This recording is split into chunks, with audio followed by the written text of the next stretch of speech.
go back to the same habitats. So I'm going to read you a few from that, and then I've just edited this anthology that's come out, so I'm going to read 2 poems from that as well. So this first one is called What Happens to Your Heart? It goes like this. You'll be floating. Hey, Claude, what did she do this time?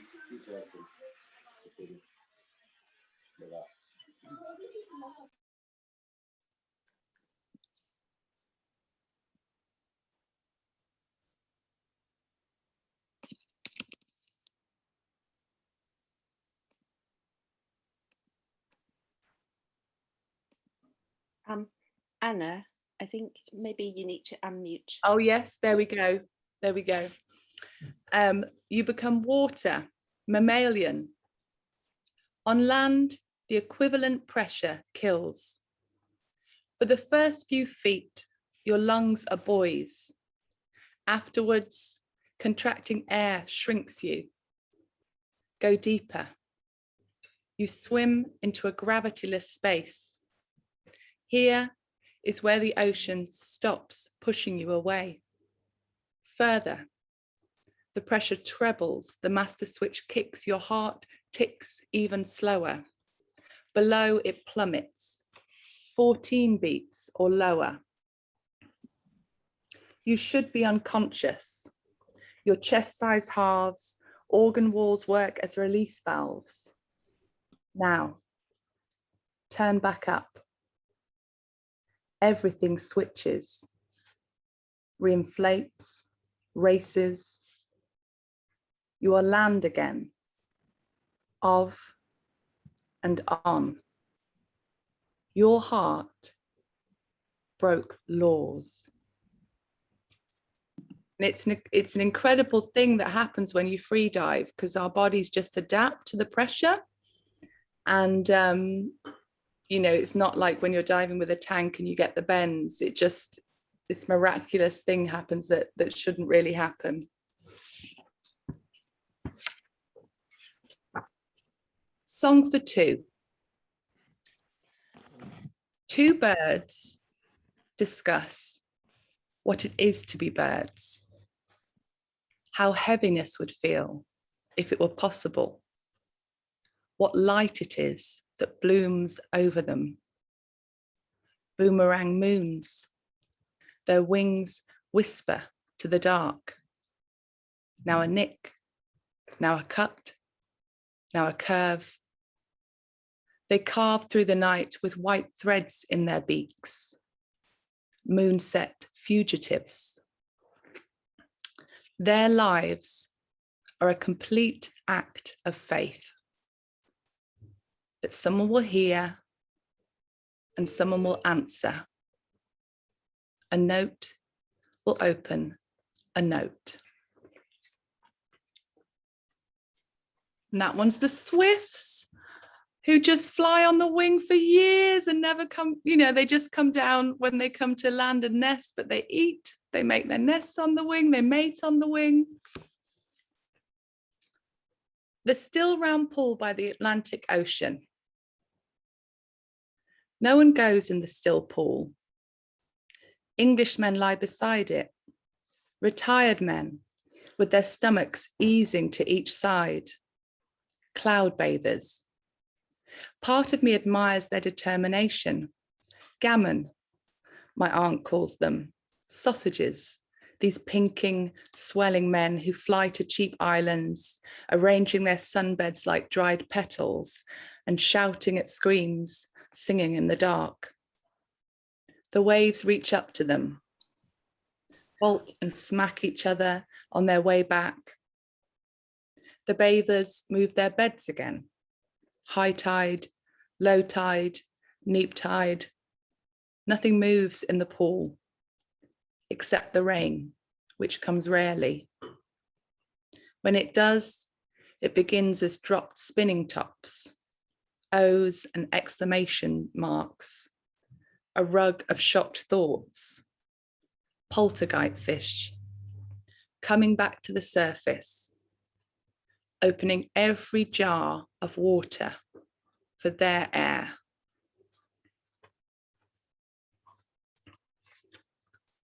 So this anthology, it's just come out, and it's also from Hazel Press, and it's poems from all around the world on female sensuality, pleasure, masturbation, and it has mainly contemporary poets, but also it has 2 medieval feminist poets, one Welsh, one Arabic, and not many of my poems touch on youth really, but there's 2 in here, and one is kind of at the beginning, the blossoming of life, and the other was written just a few years before the poet died. So it's kind of, and I'll read you the little quote at the start. And it says, "We tend to think of the erotic as an easy, tantalizing sexual arousal. I speak of the erotic as the deepest life force, a force which moves us toward living in a fundamental way." So yeah, the poets in here are aged 26 to 76. And the first poet I'll read to you is a mountaineer from Tamil Nadu and a poet, and she's called Kuti Ravati. And this poem is called Breasts.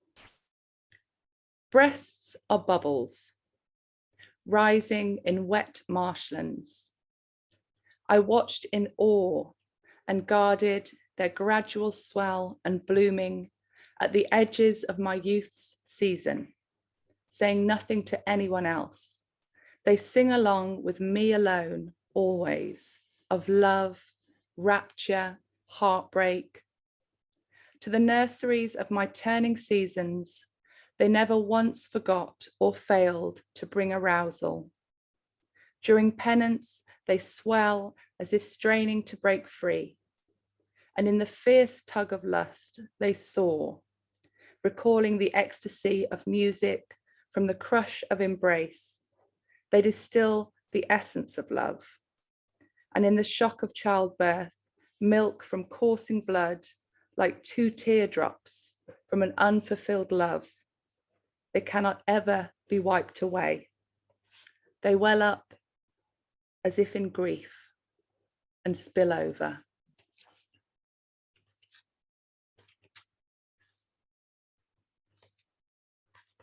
And the last poem is by Edith Sodergram, the Finnish poet who wrote in Swedish.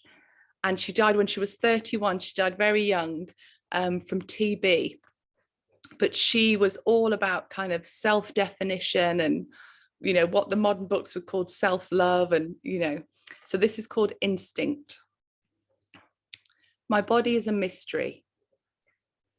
So long as this brittling thing lives, you will all feel its power. It will save the world. That's why Eros's blood rushes through my lips, and Eros's gold runs through my tired curls. I need only look. Tired or unsettled, the earth is mine. When I lie on my bed exhausted, I know in this tired hand lies the fate of the planet. It is power that jitters in my shoe, power that moves in the folds of my dress, power, fearing no abyss, stands before you. So thank you, everyone. I'm going to pass over to Will now. Thank you. That's brilliant. Amazing. Anna, thank you so much. We have loads of things to ask you. Maybe I will save them for later. And thank you, Will. It feels a bit strange, but really wonderful to see you. And so I'm going to briefly introduce your writing. As many of you know, Will Harrods with Chinese, Indonesian, British heritage, but grew up in London, and he has, his collection, his latest collection is Rendang, and earlier there were Mixed Race Superman, which is an essay shortlisted for the Fitzcarraldo Editions Essay Prize, published by Peninsula Press, and it was also published in the US as well. He co-edited Poetry Review, and his collection Rendang was published by Granta and also published in the US. And he has won numerous poetry awards, which I won't go into detail, including the Arts Foundation Poetry Fellowship. So thank you, Will. We look forward to hearing from you. Thank you, Jenny. And thanks everyone for being here. I thought I'd read just poems from my new book, and a lot of the book is called Weather and Dress. Address in the sense of like postal address. And a lot of the poems feature a brother who is, yeah, I don't really know how to talk about it, but he's like a fictional brother, essentially, because I don't have a brother. I'm an only child. And I always imagine what it would be like to have a brother, and to, yeah, whether I'd have more of a kind of grip on my early childhood experiences and if I'd had someone to process them with. And so I thought by imagining moments from my childhood and early life as if I had a brother, it would give me a way of excavating different experiences. So I'm just going to read a few of those, and then I might, they're kind of a sequence of short lyric little poems, and then I'll read one which maybe puts it in context a bit. Okay, they mainly don't have a title, but the first one does. Bluebird. I wanted the walls painted blue and the ceiling white to look like Malcolm Campbell's Bluebird, which I used to look at each night. On the top bunk next to me was a poster which I got in a cereal box of every land speed record holder since 1898, of which I liked the Bluebird best. I like the top bunk because I get this feeling sometimes of the night rising up around me. My brother would pass out immediately, a speed sleeper. But when our parents fought, I looked at the Bluebird. Recently, I discovered that Malcolm Campbell kept a pennant from the British Union of Fascists in his car, a blue background with a bolt of white lightning. And I wondered if that pennant meant to him something like what the Bluebird meant to me. Not just a way to stop being scared, but to move faster. A belief that maybe if you break the speed of sound, sound itself disappears. Brother, I can't hear you sleeping underneath me. Brother, there's a road I have to walk down, and I don't know what's at the end of it. And all we have between us is one bar of soap, one baby bell, one yo-yo. In the first memory I have, Dad rolls a fag, steer wheel loose between his knees, when a cricket, wings beating, flings itself against the dashboard, headrest, windscreen, and I strain against my harness, screaming, stop. Backy flying as he swerves across two lanes. I can hear those legs curr in my head. I can't see to see, but my brother, eyes wide, holds his hands out patiently. Give it back to me. Give it back. Give it. Give me it. Give it to me. Give it back. Give it. Ga, ga, ga, ga, ga, ga, ga, ga. Take it. Take it. Take it. Take it. Take it. Though we couldn't know it, we could feel it. That lull before two stars collide. Dad first, then Mum. I remember hiding in the pipes under the sink. Mighty molecules we were. Our every action as beautiful or as indistinct as the globules in a lava lamp. Brother. It's a funny word to say or to address to you as if you were here, because if you were, I wouldn't be saying this. That's what's funny.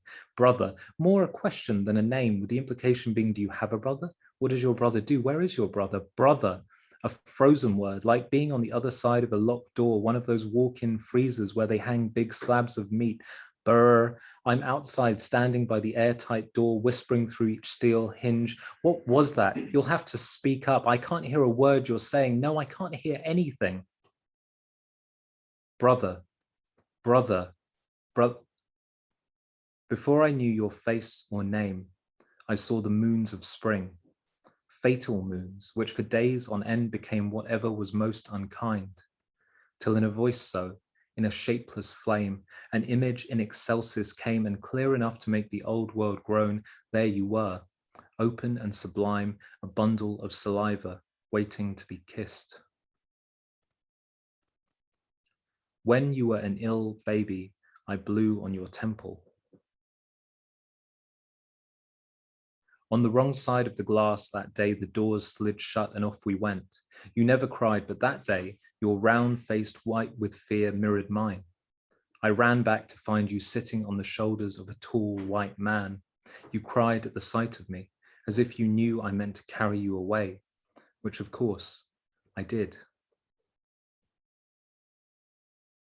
On the wrong side of the glass that day, the doors slid shut and off we went. I never cried, but that day, my round face white with fear mirrored yours. You ran back to find me sitting on the shoulders of a tall white man. I cried at the sight of you, as if I knew you meant to carry me away, which of course you did.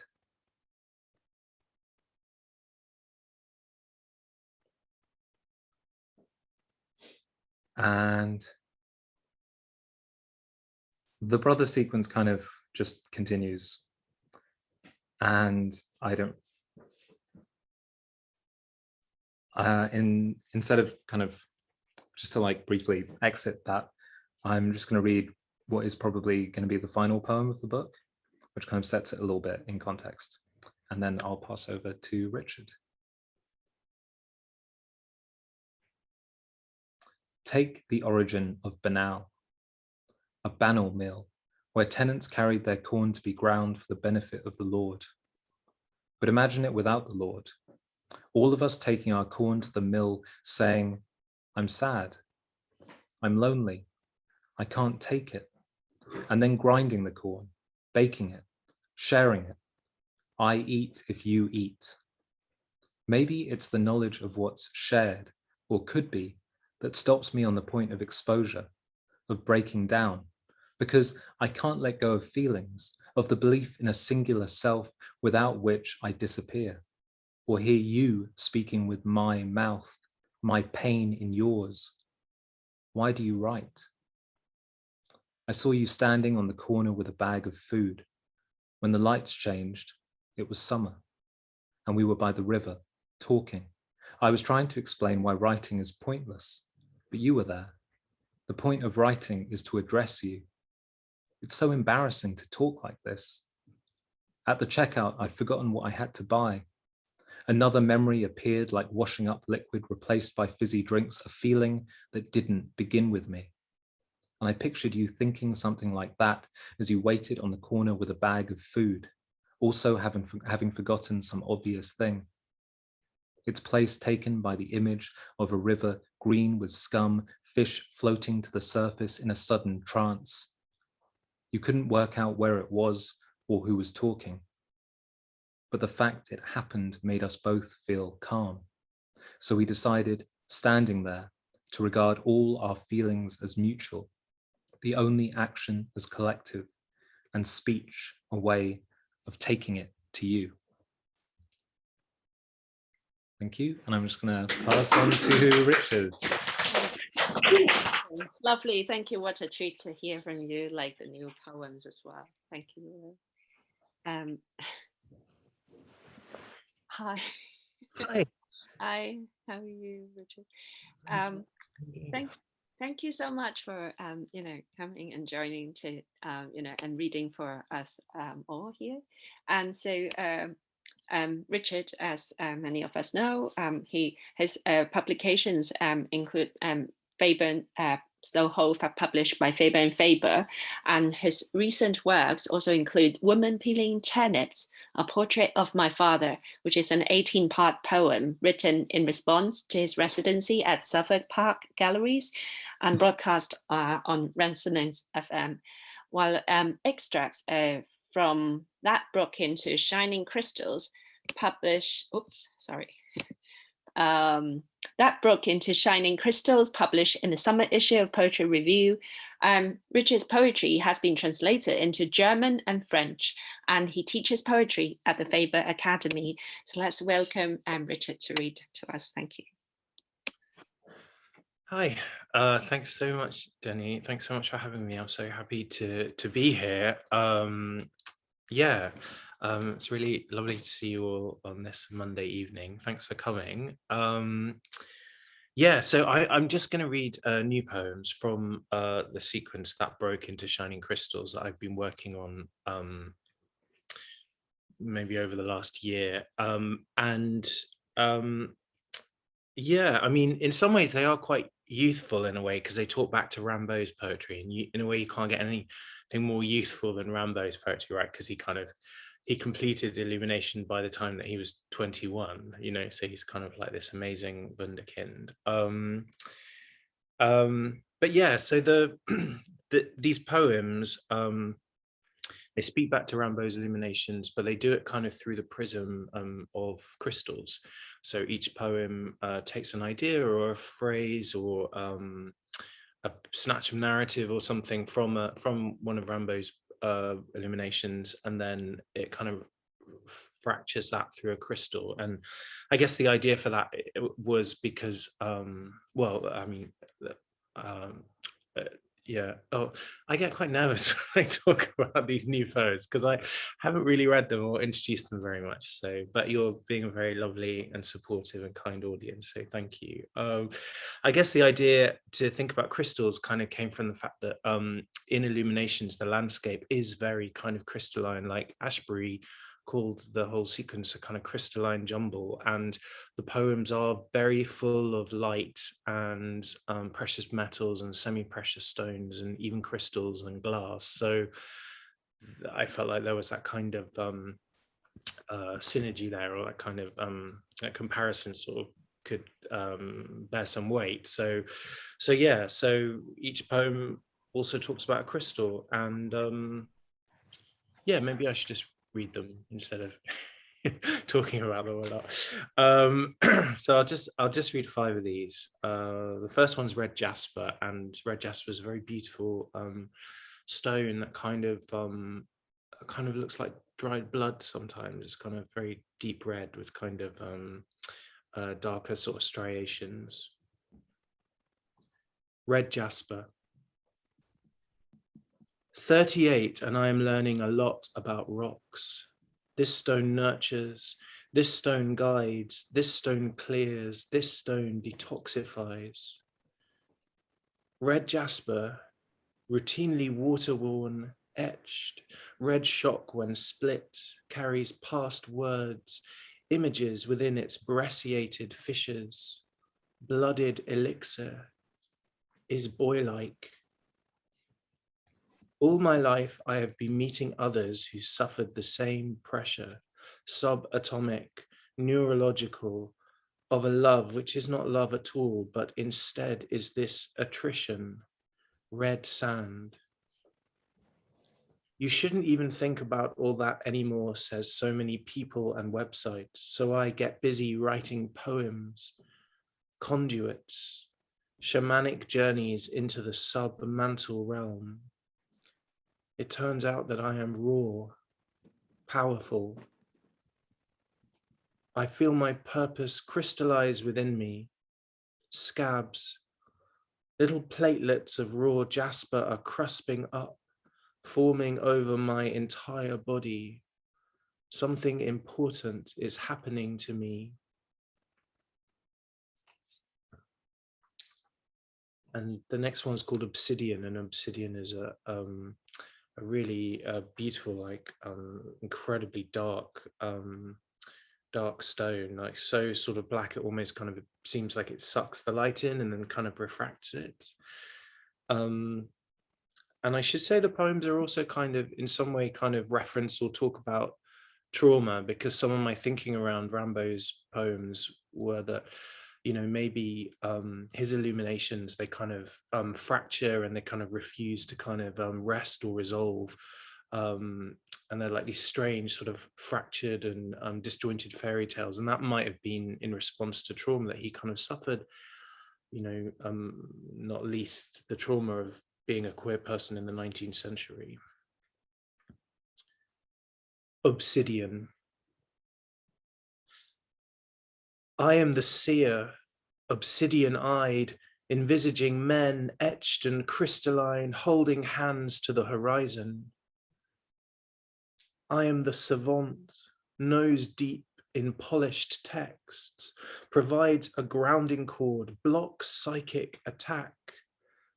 Rain bejewels the library window. I am the hitchhiker pacing the Obsidian road. Oh, sing to me a healing song and vibrational. Sunset is a veil and refraction deep within the rock, a molten and glowing internal fracture. I am the toddler in a cave whose only god is this twinkling stone, burnished sheen on black, giving me a little light, limitless. All paths lead then. When it was the end of the world, I was still expected to get up in the morning and go to school. The air smells burnt, solidification. Oh, the tragedy of the crystallographer who sees every path but cannot choose another.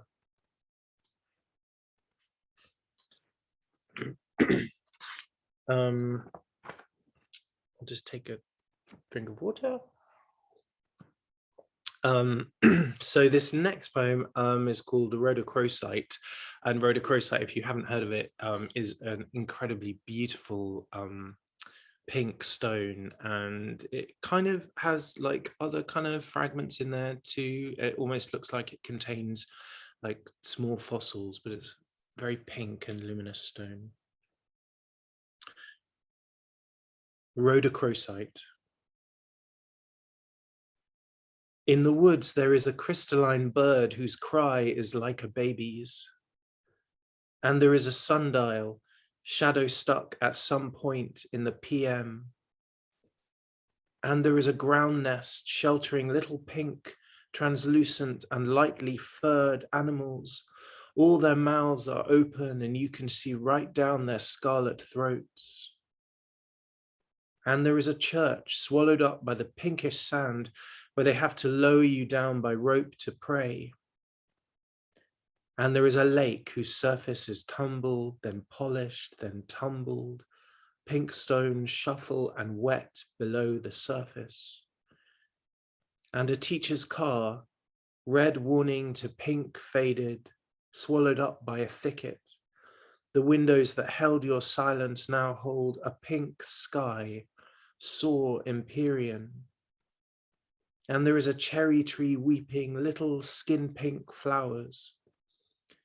And there is a raw rhodochrosite crystal inside your pocket against your skin, heating up to body temperature, vibrating, dissipating. Oh, banded rhodochrosite of the solar plexus, gem par excellence for mending the molested. And there is an emptiness inside of you.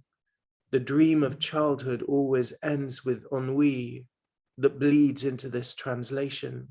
The closing of the third eye, grey pink gland. And you do not have a home apart from these words, so you keep on walking, reciting. In the woods, there is a crystalline bird whose cry is like a baby's. Were you ever that young? You blush a rhodochrosite pink.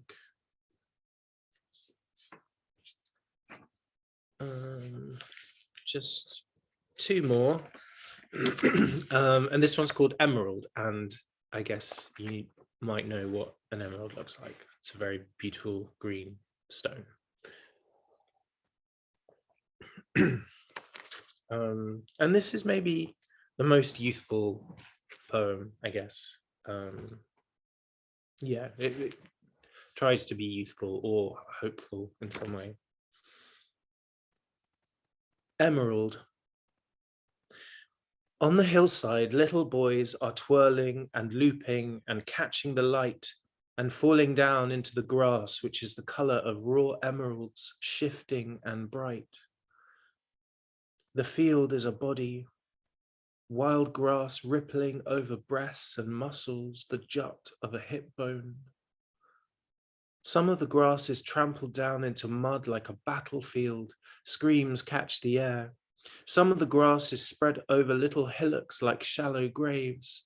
Some of the grass is cut into a bit, desire lines and goat paths, leading to all the places you ever dreamed of going but didn't.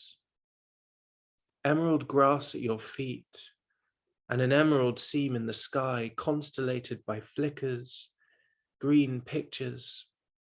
The light is innocent, primitive. Its green ray aids, unearthing, X-raying. The little boys are tearing up fistfuls of emerald grass and throwing it into the air and dancing in the green and prismatic rain. The little boy themselves seem green and made of emerald, more fairy than boy. Crystalline, detoxifying. These ones are shining. All the greens are very close to your face right now.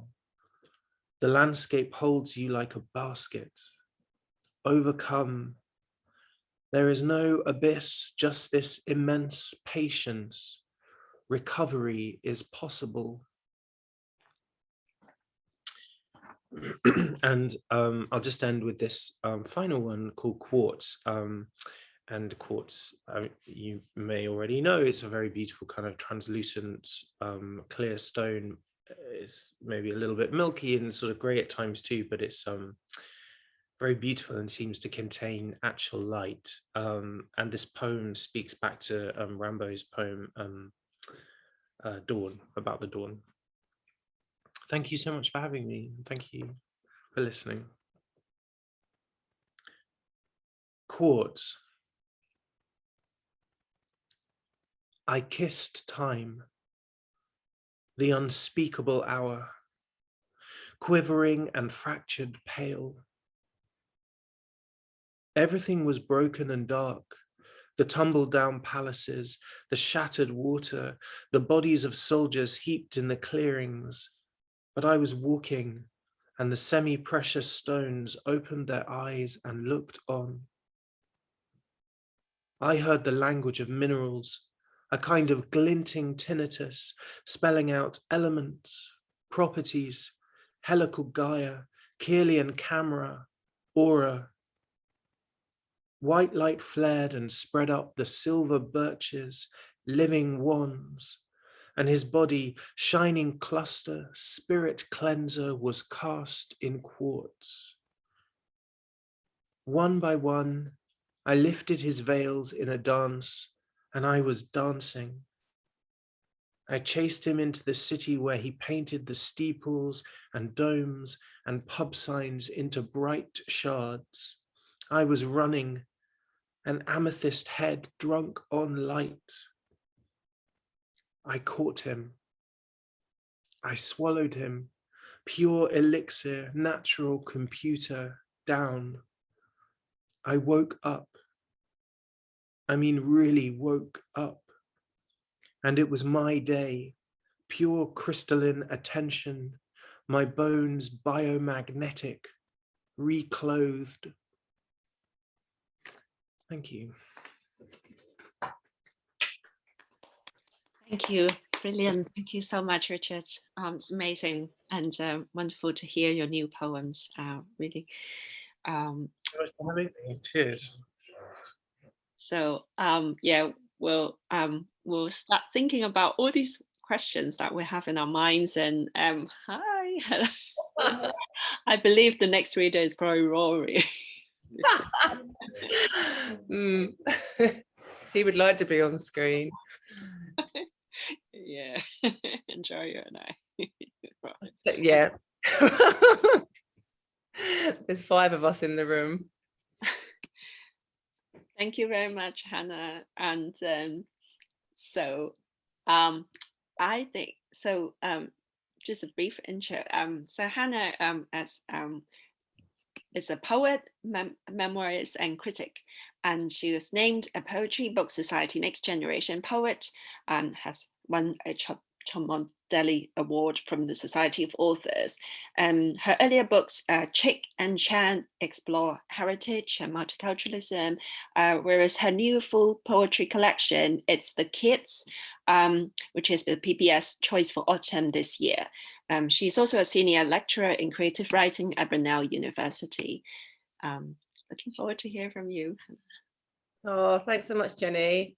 Hi everyone, nice to see you, and yeah, familiar faces and new faces to me.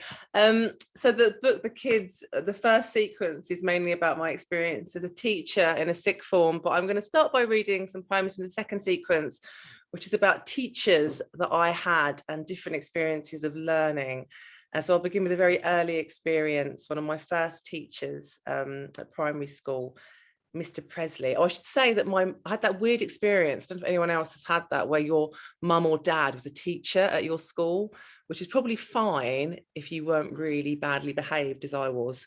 I was always in trouble and always being disapproved. Yeah, Jenny Pageant. Yes, I know what that pain feels like. Mr. Presley. Teachers' first names were secrets. I knew them all. Miss Crane was Linda, Miss Camachi, Rose, and my teacher, Mr. Presley, was plain old Paul. So why one day I called him Uncle, and worse, Uncle Paul, is anyone's guess. The words just slithered from my lips like a half-sucked sweet, while my classmates sniggered, and I heard that laughter squeeze around me like a trap net or a drawstring sack. But why the next week did Mr. Presley take his scissors and raise my plait to its jaws? For whose benefit? For whose applause? I could feel the silver blades and his hot, chortling breath on the back of my neck as the kids around me chanted, "Do it, do it." Mrs. Vanuka. On the cold stone floor of the art cupboard, she knelt us down, and her pudgy hands, gold garroted, threw down the buckets. Dirty girls, now let's see you spit. The clip clunk of her heels, the door's hard click, and we did. I spat until my mouth was sore and my tongue was fat, while behind the door we heard her talk and the tick-tock stab of the angry chalk. I'd never known how much my own spit stank. I spat again, until my whole mouth ached. And besides me, Nishat sniffled and sobbed, and we couldn't remember which of us first gobbed or what had happened to make us hate each other. And the base of those buckets still barely covered. I should say that this book is a book of sonnets. And after a while, it seemed to me that like the sonnet, you know, the shape of it on the page came to kind of almost echo these kind of singular experiences in classrooms. But I'll read a poem that has a kind of slightly broader landscape, which is about, so actually, despite reading about my two horrendous teachers at primary school, I actually really liked primary school. I went to a very kind of multicultural school in Ilford in Essex. And then when I was 11, I got sort of sent out into deep Essex to a very white and traditional secondary school, which I really didn't like. And there was only one black girl in my year, and she was my friend. And this poem is about her, the only black girl. The kids flicked names at her like Ludo counters, not just for being black, but for living like I did, the wrong side of the tracks. No £1,000,000 mock Tudors in Forest Gate or Ilford, scrounger, Jew girl, sponger. But Natalie was a fighter, a what you call me, poke and puncher. She smacked and shoved her way into a tighter crook, the office where a gang of teachers caught her, and that was that. Then later, when some mother or the other saw my dad parked up, I caught a blow or two. Oi, pick and mixer, white wog. But I had skin the kids forgot, and none of Natalie's fire, no wallop or slap in the hands I clenched inside my pockets. I'll go back now to the first sequence and read a couple of poems about my years as a teacher. I taught in a sixth form in London for 10 years. And there's some poems in this sequence which are ironically titled The Art of Teaching. My first years of teaching were anything but artful. But I found that those first years, when I was only a few years older than the students I was teaching, that the teenager I had been was never far away in my mind from the teacher that I was. The Art of Teaching, one. Before I'd learned the art of teaching wasn't to have all eyes on me, but on each other, to unpick a metaphor or draw a poster, or making sure the chat wasn't about their spots or something on EastEnders. I sat behind my desk and talked like a manic newsreader, while their faces balked in boredom or horror and one by one glazed over. But nervousness would keep my mouth turned on like a flooding tap, and as I yacked, the vision of Spud in Trainspotting, who loved a dab of speed and talked the ears off anyone who'd listen, would pop to mind, and all the dabs I'd done myself, more dabs than I'd care to mention. So, you know, one thing about teenagers, right, is that whatever they're into and is theirs belongs to them. And, you know, as a teacher, you're probably not meant to encroach on it. But I did encroach on it sometimes. In fact, I found it quite strategic in doing so. So this poem kind of ends in some teenage slang. I've not read this poem out loud before because I'm quite embarrassed to say the slang of these 16-year-olds, but I'm going to give it a go. The Art of Teaching 3. How to shake a kid from boredom, squeeze their names out like a flannel, swap their chairs and split the windows for a freezing breeze, or zap them with a burning teacher stare, or fling out questions, the whens and wheres and whys, or make them role play, or make them make a poster and give out coveted supplies, the highlighter, the guillotine, the laminator. Or study them, what's in their bag, their walk to school, their grandmother in Tower Hamlets or Istanbul. Or map the way they talk, their slang, write a glossary and call it multicultural London English. Mandem, wagwan, bear good, aight? Yo, what's up, fam? I'll read just a couple more on the theme of youth. And I should just say that although my son is in the room, he does have his headphones on. So just give you the little X-rated aspect of the reading. I'll read a poem that's very much about lost youth, I guess, and about an experience that anyone that's been teaching for years will probably have had. The poem's called Sonnet for Darren. So this is about when I'd left teaching and some years later. Men don't look at me like this anymore, the way this tall young man is looking at me. I feel my heart swing open like a door. The traffic lights flash red. Rory, just 3, rolls backwards and forwards on his tricycle. The man still looking, yes, at me, his smile like heaven. I remember this, trouble, desire, bliss, but God, it's been a while. And here he is, so close, I can smell his skin. White t-shirt gleaming, his afro flamed like sunbeams around his face, which is lovely, like a dream I used to have. And now his mouth is moving, saying, "Miss, it's me, Darren, remember?" We chat, lights change, Rory and I cross over. And I'll finish with a poem for Rory, my son, written after a poem by his dad. His dad has a daughter who's older, Katie, and there's a beautiful poem in one of his collections called The World is Sleeping, Katie. And this poem is called The Sky is Snowing, and it's about those days we all know in London when it snows and the city can't cope and the school's shut. The sky is snowing. The sky is snowing, Rory. And overnight, the earth's been eider-downed in feather white. Today is story day, but the schools are shut. And the playground with the rails is a bassinet of silent snow. No burglar Bill will go to school today. No Alice or Gruffalo.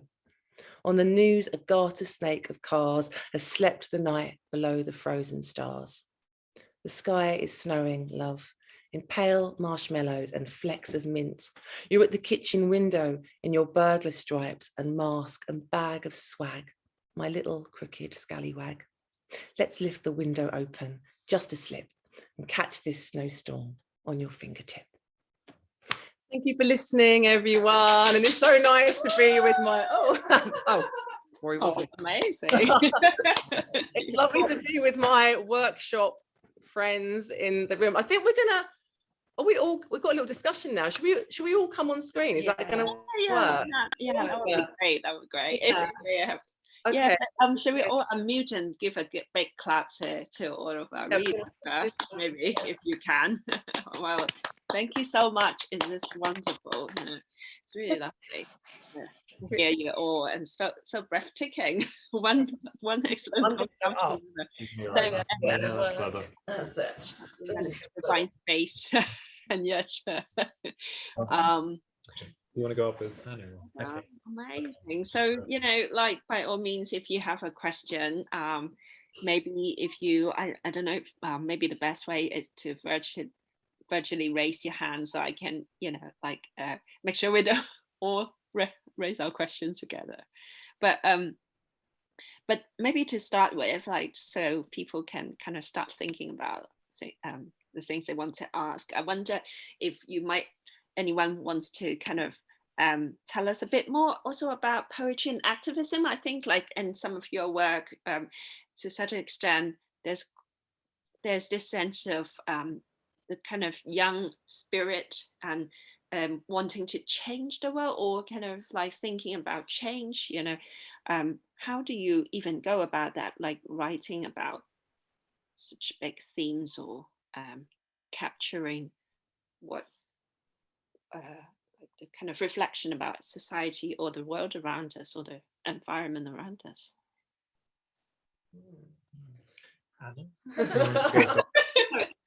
Can I talk about the poets and writers that inspire me? Yeah, that'll be brilliant. Thank you. And lots of different forms of activism. So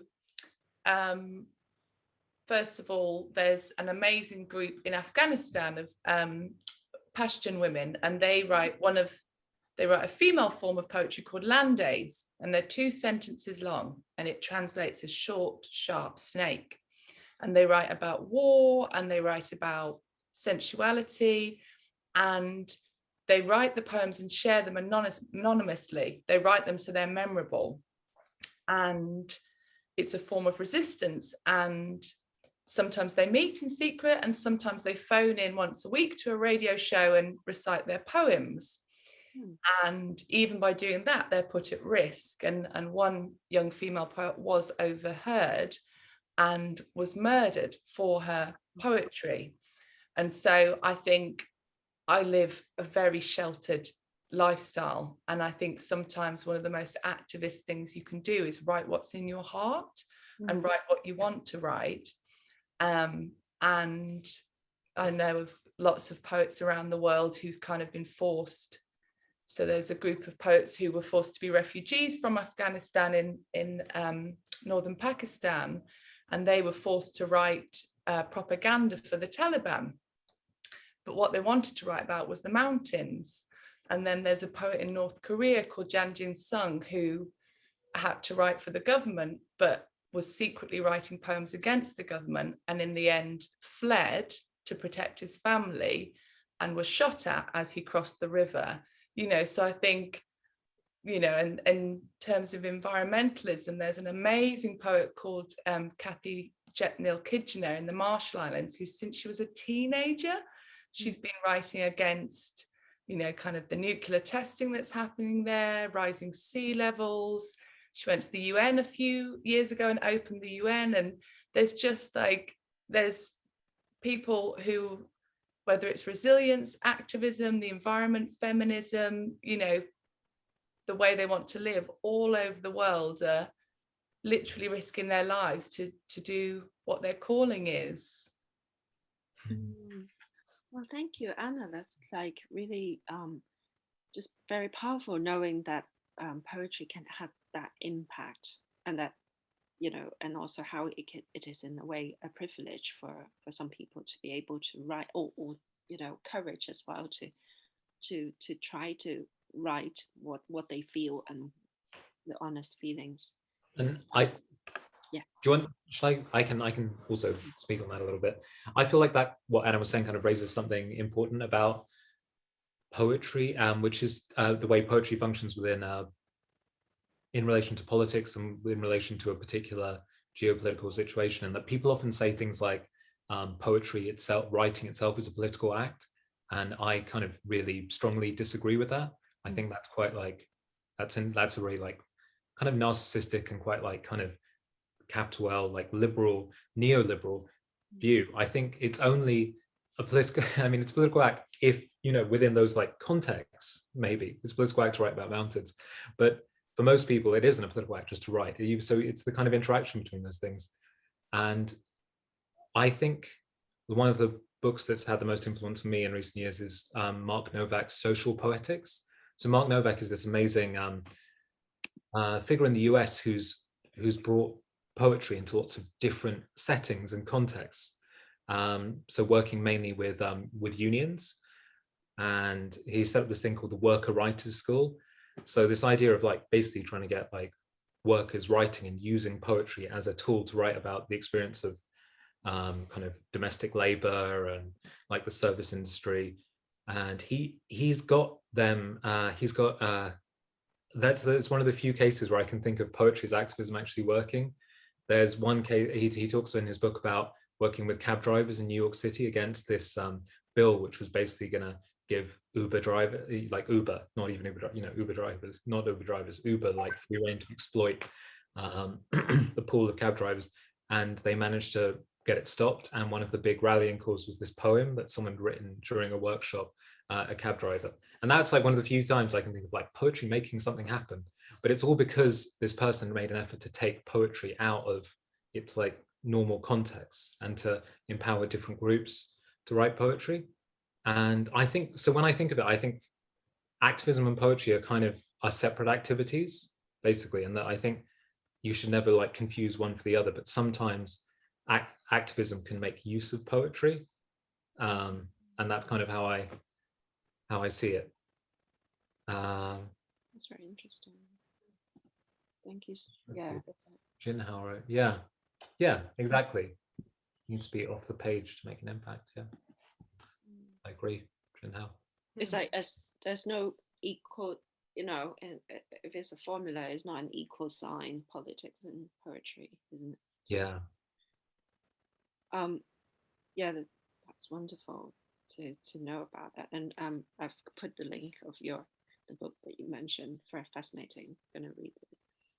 Yeah, I've actually been working with a group of poets to try and I've been talking to Mark to try and set up an equivalent kind of worker writers group in the UK, and we're hoping to like put together resources that will be like freely accessible for people to create their own workshops all over the country, and trying to basically kind of like open up the workshop as a form so that people can just set up their own, so that they can use resources, so that you know, they're kind of breaking the like inherent ivory towered sense of poetry and how the workshop, you know, I don't know, how like creative writing structure often works to like seem like there are these kind of like rungs up to the top.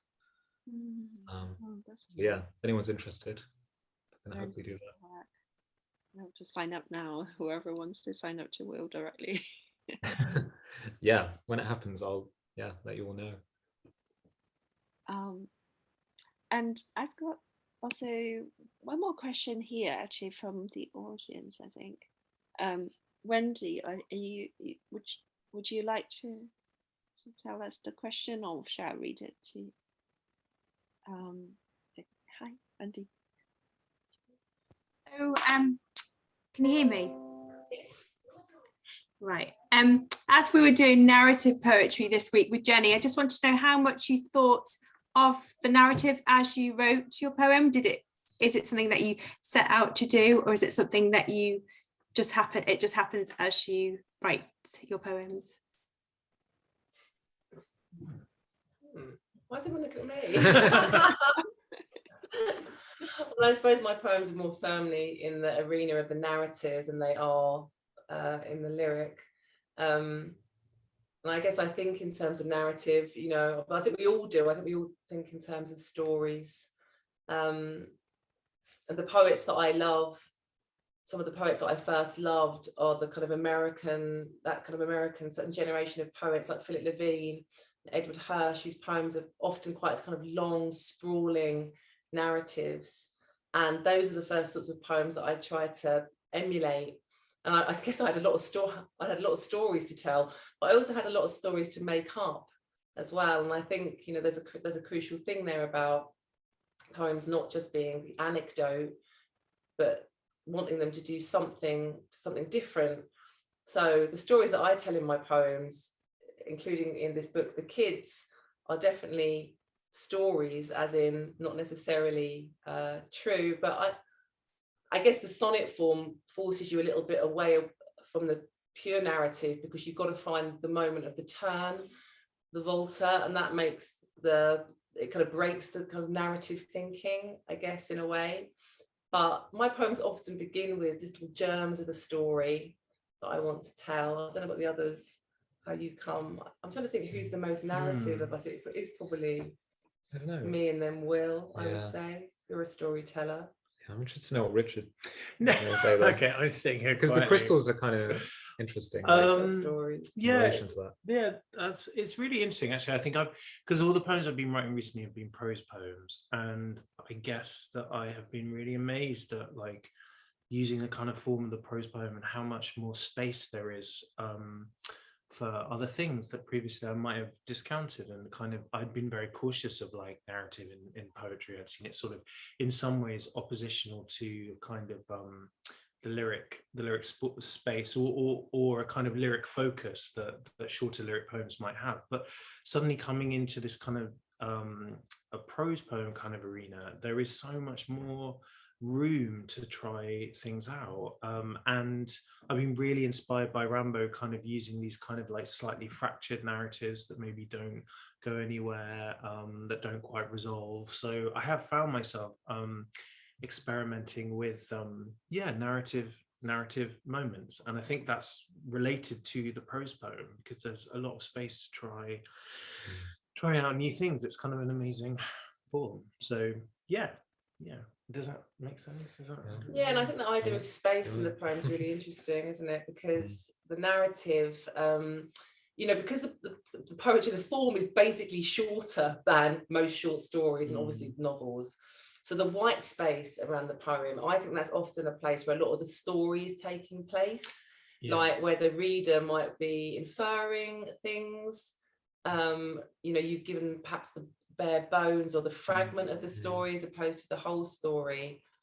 So I think the space around the poem is buzzing with the energy of the narrative, where the poem may not always be.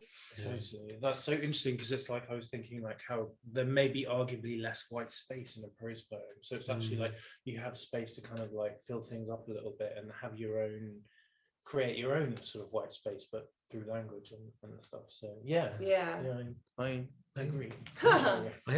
I have always wondered what actually makes a narrative poem, like when it becomes a narrative, because like most poems do have like events in sequence in some way, which most people would say is a narrative, you know, this and then this. And so what point does it become like?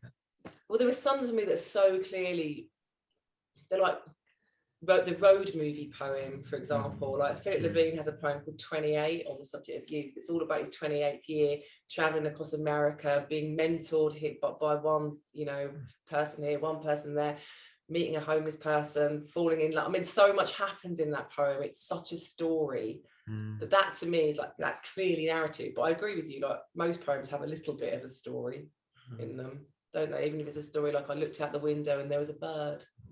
Yeah, you know? no, that's not a narrative. That's not a narrative. I'm always not very sure what's the difference between lyric and narrative actually. But I thank you. Yeah, that's wonderful to kind of have that sort of understanding. And we've got a couple more questions actually. Claire, would you like to? Claire Collinson, or I didn't even know I have to say it myself. Oh, no, you don't have It was one of those ones that you get at the end of Gardener's Question Time. It was it was what's your favourite crystal and why? That's right up my street. That question. Do you want to go first? Shall I go first? Yeah. Stuff. I don't know. I feel like it changes like quite a lot. depending on like the mood or things that are happening in your life. And I think that's kind of right. Like, I guess one of my favorite maybe is Amethyst, this sort of incredibly beautiful kind of like purple crystal. I love it because of the way it looks. I also love it because of you know, the kind of properties it might have, the kind of suggestive properties, the way it can sort of like you know, help you kind of like focus, and I really love it because of its history as well. Like, amethyst is one of those crystals that has a huge kind of history. Like, people used to use it in kind of Roman times to kind of sober you up. So if you were like super drunk, you would like hold an amethyst, or you drink water out of an amethyst cup or something, because it might have these kind of sobering properties or something. So it's kind of amazing to me that you just, you know, we're, you know, a crystal anyway, it's this hugely like historic object which has, you know, survived for thousands of years on the earth under immense sort of geological pressure, but then also it has a history within human history and human sort of activity as well. So amethyst at the moment, I guess. That's not a question for all of us. Yeah, is it it? is. No. Rose quartz is Oh my mine God. for healing I was properties. going to say rose quartz.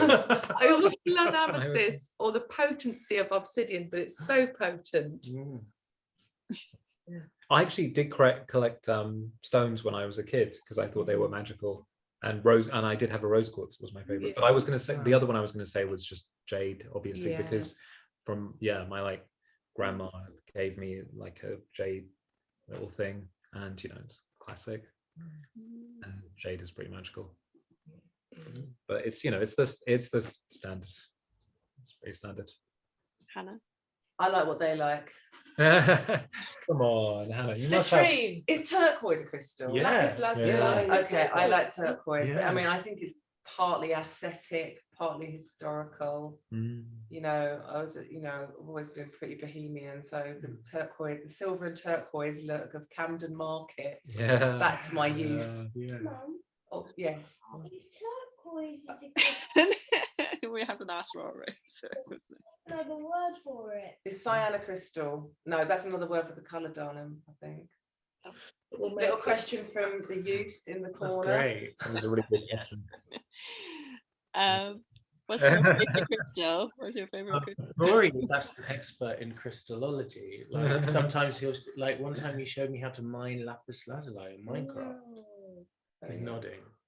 So yeah, So just go. we're all into Step crystals. in Yeah, this and we've got an household. actual youth in the room. Yes. So that's the thing. It's like, if you want to be a better poet, get the crystals on your desk. So I think Sue, Sue Barch, you've got a question, haven't you? Yeah, I was thinking, I suppose I'm trying to take it back. I was thinking about poems in terms of youth and the age of a poem. And I was really interested that Will and Richard shared new poems. And I was wondering, how do you decide when poems are ready for public sharing? When do they lose that kind of fragility, that newborn fragility? When are they ready to kind of let go? And do you often change new poems once you've tested them out? I quite like testing out new poems at an open mic, but it's deciding at what stage you do that. And I wondered whether you were different in your in the ways you test poems out and at what age you test them out. Good question. Really, if you find the answers, please let us know. No, I mean, it's such a good question. It's such an interesting question because it's like the answers, like, it always changes with like every poem and kind of in every stage of your kind of writing life. Like and I guess for me, like it's really nice to be here talking about this with you and with you too, but like Anna said it initially, like we during lockdown we had a workshop online, the four of us, and for me, like, that's kind of one of the first stages when I would maybe like share a poem. Like, I guess I kind of I work on it kind of like frantically for an unspecified amount of time, and then I guess I feel in some ways like I have something to show or something to share maybe. and then I'll share it with some people that I trust, and then that just tells me so much about the poem. You know, mostly it needs to be hugely rewritten, but like that's a really, like, it's so valuable as well, because it kind of really, like, showing it to some people really speeds up.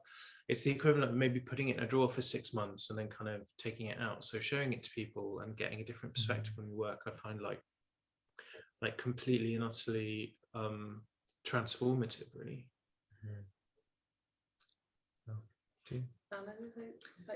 Your poems are new, right? Pretty new. Well, I was going to share one, Sue, tonight, and then it is being published soon, and I read it and I was like, no, it's not ready to be shared.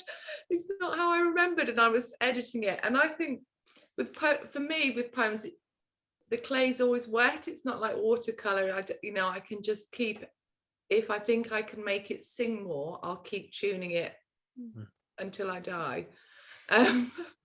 Yeah, if it will make it better.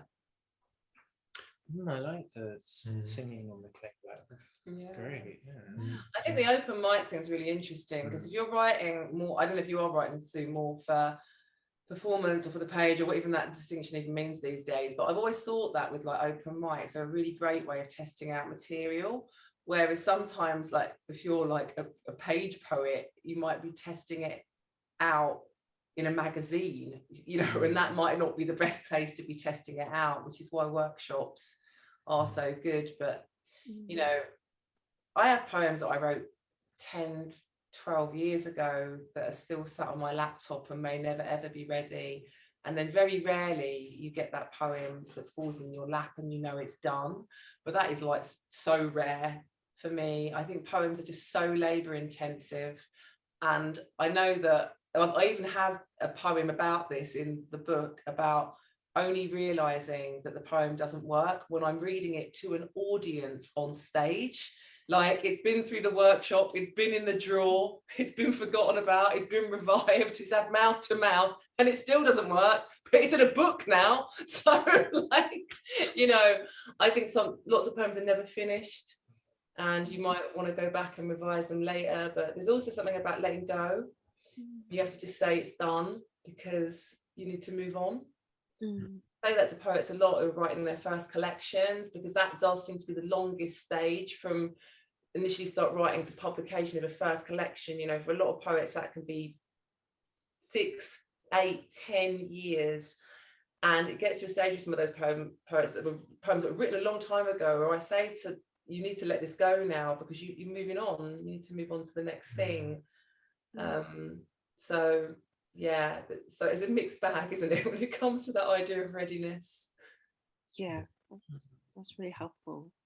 And I also wonder, like, you know, like hearing all your poems about form, you know, like and especially, for example, Hannah's latest book, you focus on, you know, or quite a lot of like the sonnet form, for example. Why would, you know, don't you feel that there's such pressure once you know, making it new, and how do you even approach that? It just feels so daunting, but you did it really wonderfully. And I love the pressure. So that's, I guess, you know, in fact, when poets are writing in free verse, and when I read really good free verse, I'm so admiring of writers that can write and are tuned to the kind of random music and the random phrasing. Because I keep on using this analogy, people are asking me, so sorry if anyone's heard this before, but I just feel like I want a container, I want a swimming pool with lanes and rules and a lifeguard. That's a sonnet. But free verse for me is like jumping into the Pacific Ocean, you know, it's like, oh, what's going to happen? So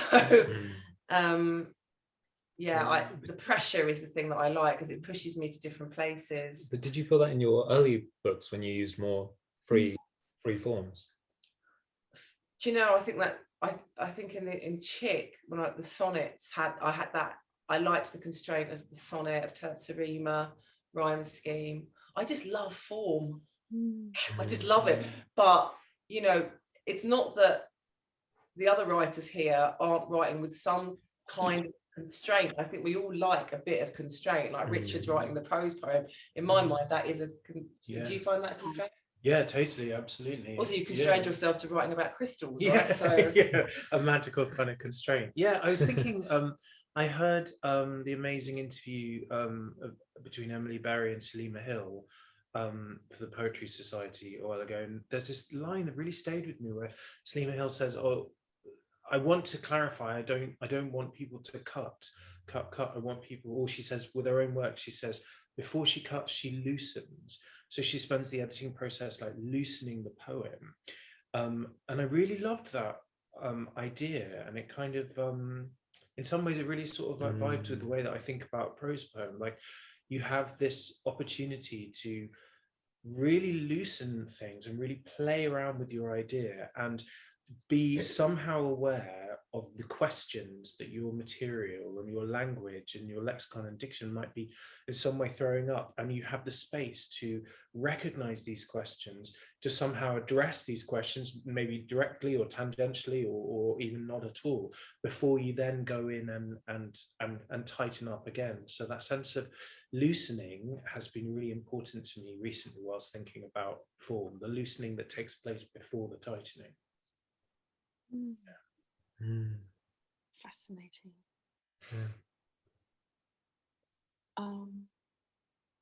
Yeah, like, oh, that's a comment from Sue. Yeah, and anything else from Bill or Anna? And I think in your form, yeah, like both of you also, like there's such newness of form in your work as well. And like, how do you feel like, how do you feel like that you can introduce something so new to the reader, and then they don't feel like, how do they receive that sort of novelty or experimental form or structure of voice? Sure. So I get my constraints from nature. And so for the last year, I've been writing in the same wood, like across the year, and I won't edit it until the year is out. And I've just been out climbing trees and just kind of writing there. So what I do is go back to the same place over and over again and try and write there. And I did at one point try to write a poem whilst bouldering up a mountain with a voice activated dictaphone. And it has different species of heather at the different heights. So I thought, I'm going to do this poem, and each time the species changed, I will go into another stanza. But all I had on the voice activated dictaphone was swear words. It was so difficult. I kept sliding down these sheer rocks. Anyway, so that was unsuccessful. I don't know, that sounds like a great poem. Yeah. Experimental. And Will, I remember that poem of yours that was written in meter, the sort of nursery rhymish poem that you brought to Mimi's workshop. Right. I did bring one which I wrote to the tune of Row, Row. Yeah, written to row your boat. It was amazing. Yeah. Like, so you've had your forays into these like kind of trad and actually I tried to do something to Anna where I tried to write a poem in iambic pentameter as I was falling asleep, and I recorded myself. Yeah, because I feel like you invent a constraint with every poem as a way of finishing it, or as a way of convincing yourself that it's done, which kind of goes back to Sue's question, because how do you know it's done unless you invent in some way of telling us, which is in a formal constraint, however you want to think of it. In some way, it's like saying this is the thing that makes it finished. As you're saying that, I'm thinking that is so what I do. I write these sort of long chunks of free verse, and it's not until I've imposed an order on it, normally through rhyme, that I feel it's done. Yeah. I feel like I need to break away from that at some point. Yeah. I think reading your, like going back to Sue's earlier question, like reading your work out loud is so important and helpful, and actually it's something I kind of have had like issues with maybe of late, like just reading new work.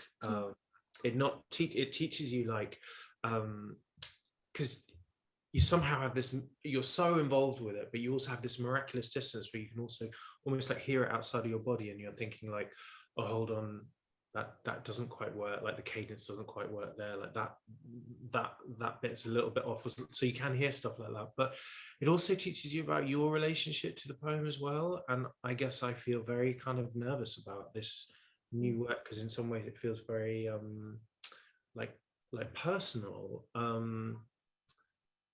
Yeah, I don't know, I mean, how personal could it be writing about crystals? In some ways, like, I'm definitely hiding behind the image and language, but yeah, I guess I feel kind of shy about new work, and reading it and having this experience is teaching me about the work, but also about myself too, I guess.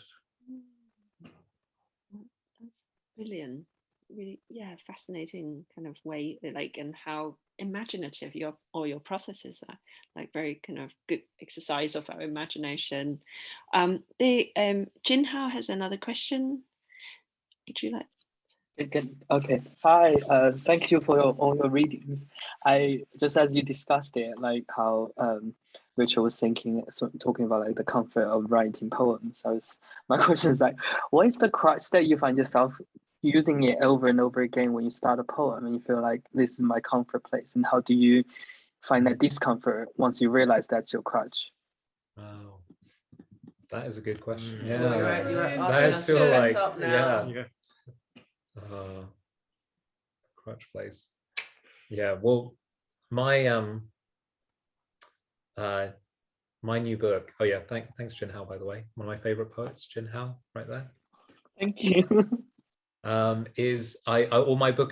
new book is basically leaning into my obsession with the you, like writing to a you, or like a kind of like hardcore lyric you, which I feel like is something you know when you start writing, you kind of, you know, when you particularly if you like songs, you know, that's what you kind of begin with.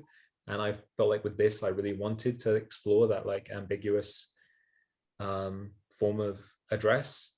And I guess so by starting with that, with this kind of almost like high lyric, like I'm, you know, writing to a, you know, in this direct way, but then trying to like work out how I can take it into a strange place, or like give some sense. Yeah, I don't know. It's really hard to describe, actually. I think about it. But that was the thing that is my crutch, which is to turn towards a you, to create a sense of like intimacy and directness. And now I've tried to kind of complicate that by working out who I'm addressing and why I'm doing that and where that impulse comes from. But yeah. It's such an interesting question, because on the one hand, it might be your subject matter, right? So for me to write about, for example, multicultural London or Chinese Caribbean or subcultural stuff, you know, they all seem very familiar places. And I sometimes think, particularly about the latter one, what have I got to say that's new? To keep mining those same themes, and yet they are, I guess, like they're my themes. So that's what I'm saying, some subject matter. But I think for me, my crux is rhyme. I mean, that's where I want to go every single time. And to not do that, if someone said no, you can't, no rhyming, I'd be upset. I'm worried. So I think, yeah. What's yours? It's like an AA group. Yeah, it's no, I'm Hannah and I'm a rhymer. It's a very like personal Rhymer. It's such a good question. It's also kind of like a slightly revealing question as well. Like I'm kind of like having to genuinely think about it and genuinely answer it. I guess maybe something I've been thinking about recently is I am very drawn to kind of Latinate diction, so words that kind of are multisyllabic and have maybe Latin or Greek roots. And I think that comes from like an early obsession with queer poets like Walt Whitman or Jared Randy Hopkins, and the kind of amazing, like incredible language that they were using. And so I feel like I often do get into that register, and that feels very I don't know, like important, lyric, queer, poetic. It's hard to say why I fall into that so much, but I love it. But maybe working with the prose poem so much has kind of forced me to kind of confront that a little bit. And there's more room for kind of playing around with a slightly, at times, slightly looser, maybe seemingly sort of prosaic line as in related to prose potentially. Balancing that sense of like Latinate diction with more kind of like Anglo-Saxon, kind of Germanic or Norse or kind of Old English kind of words. So really like playing around with the diction and not going high poetic kind of immediately, or if you do, kind of balancing it. And I realized, like, of course, obviously like, a lot of the words for crystals like rhodochrosite are obviously incredibly like Latinate, but balancing that with more kind of like Anglo-Saxon words and playing around with the diction and having the freedom within the prose poem to do that and to challenge myself to step away from the Latinate. What's your crux, Anna? My crux is I'm addicted to water. And also I think I tend to feel really happy if I'm in nature, writing about nature. So I tried for a bit to write about football because I didn't want to write about football. So I thought, oh, I will go. Similar to Hannah, like I love writing kind of exploring ecofeminism, and one of the things that I've got stuck many times, and I try and not do the same tricks if I see I'm doing the same tricks. And there was a period where I had to ask everyone to get out of the room, as it were, because I was being so judgmental. I was stopping the creativity, surprising me. And for quite a few years, I wrote in the sea, and I was so in my body that I wrote the poems I'd wanted to write for years, but then I haven't been able to get to the ocean. And so that's why I've been trying to replicate that on land. Yeah. Yeah, it seems like everyone has their own tricks, isn't it? Yeah, to get themselves kind of open up your mind, and like find new ways of kind of shaping your story and shaping your like trajectory of the poem. I think we still have one more question. I think I will just keep that as the last question before we ask the writers to tell us what they've been reading. So, Donna, would you like to? Yes. Hi. Thank you very much for the readings. They were wonderful. One of the things I'm wondering, I think it relates to a comment that was made a little bit earlier, that poetry is not political. A comment on that. And I'm just wondering, in this age of eco-anxiety with young people, and if young people are finding a route to expression in terms of their feelings and that sort of thing, I can't help but think that at times, writing about topics such as the natural world would tend to stray into political purpose. And I'm just wondering what your thoughts are on sort of the meaning and purpose behind poems in addressing some of the issues today. Maybe I should say, I think that was a reference to what but I actually didn't mean that. I didn't mean to say that poetry isn't political. I definitely think that poetry is very, very political, but that writing in itself isn't a political act, which is a kind of distinction that feels quite important. In that, I don't know how you feel about this, but that even though we live in an age of, like massive ecological breakdown and climate collapse, writing a poem about a tree is not an inherently political response to that. Though you could say it's a political act in that to write a neutral poem about a tree during an age of catastrophic climate breakdown is a political act. So, you see what I mean?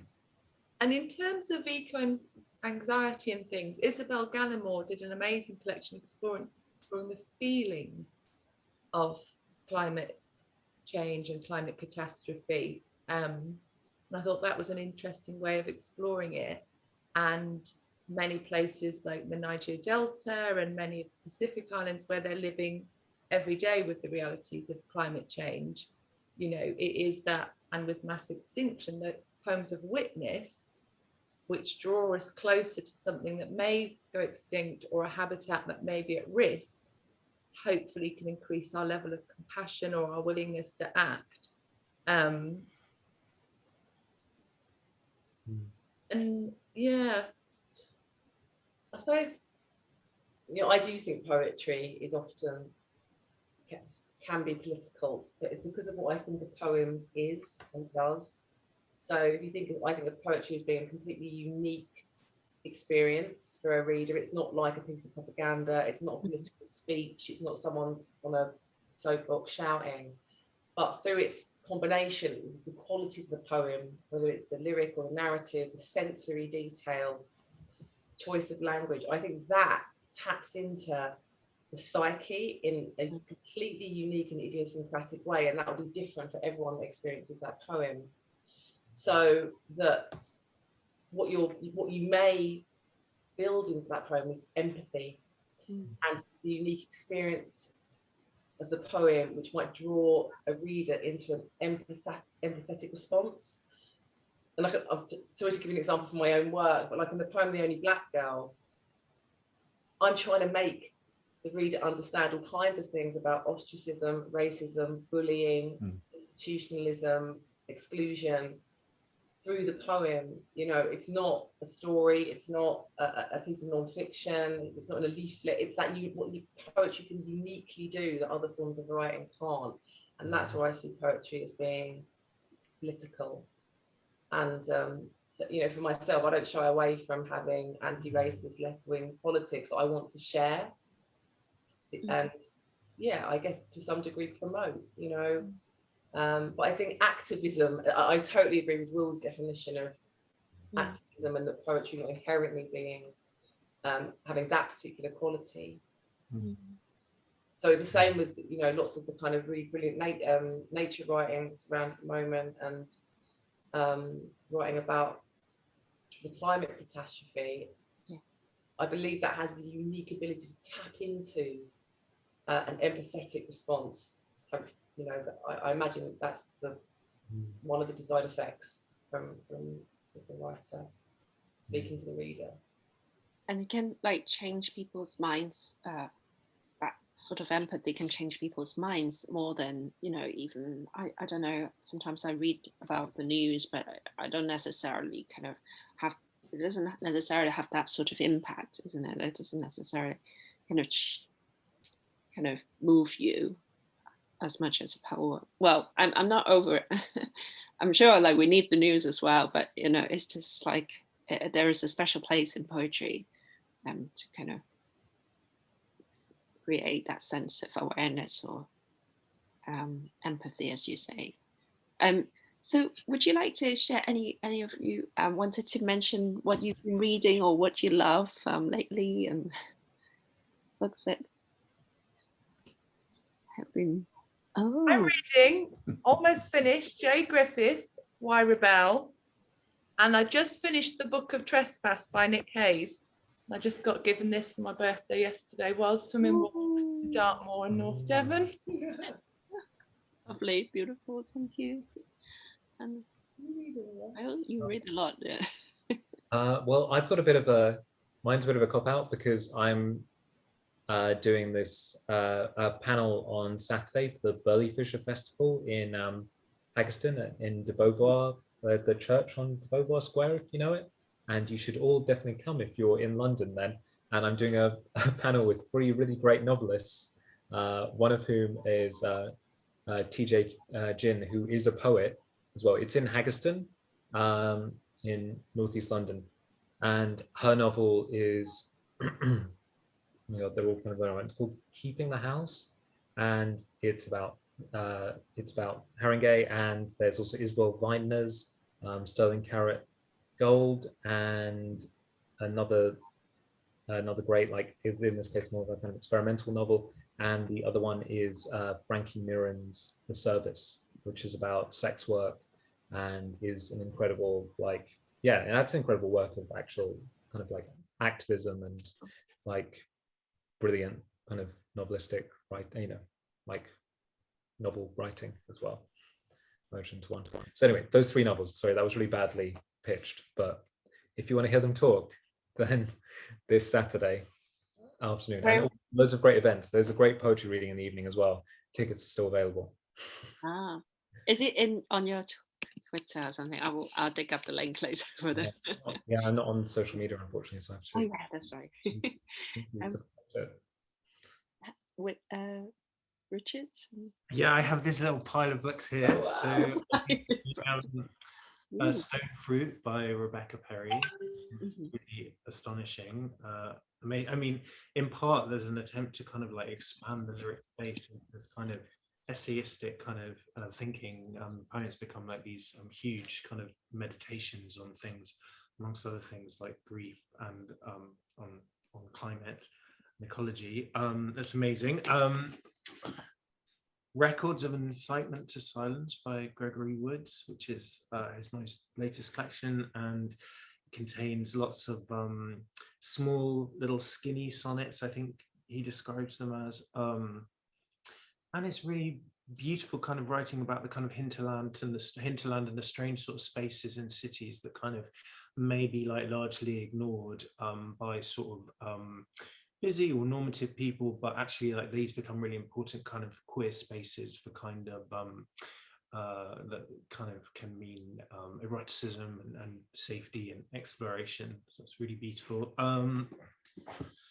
Maurice Riordan, Shoulder Tap, which is absolutely fantastic, which has just come out. It's Maurice's 5th book, and it's just brilliant and contains, amongst other things, a response to Walt Whitman's poetry, Song of Myself, and is really beautiful and absolutely live and vivid.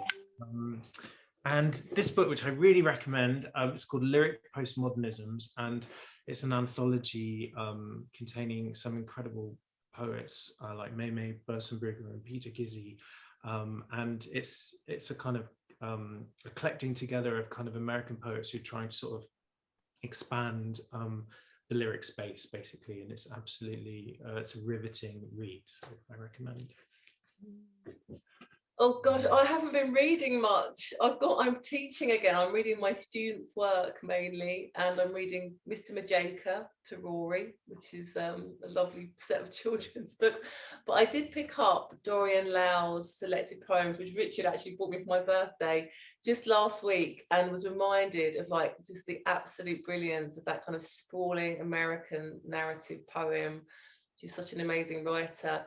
And I have just got and have started to read Fred Degas' memoir Year of Plagues, which is about it's a kind of amazing blend of political and personal writing. It's about his diagnosis of stage 4 cancer and the pandemic and the Black Lives Matter movement, really brilliantly interwoven.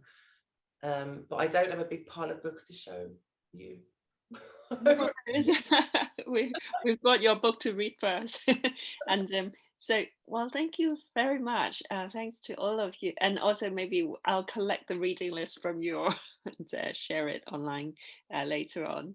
But it's just such a wonderful evening, wouldn't you? Most of us agreed, like, thank you so much for giving your time to us and reading these wonderful poems and answering the questions. Oh, thanks, Jenny. We'd love to see the comments if you can send us to them. Yeah. If you have time to read the comments. Definitely. And Yeah, thank you. we've kind of gathered here partly for Anna's birthday. Yeah. Happy birthday to Anna. Happy birthday. Happy birthday. Thanks everyone for listening Yeah, so thank generously, you so for your much. questions, and Jenny, always for your hosting. Thank you. Oh, Yes.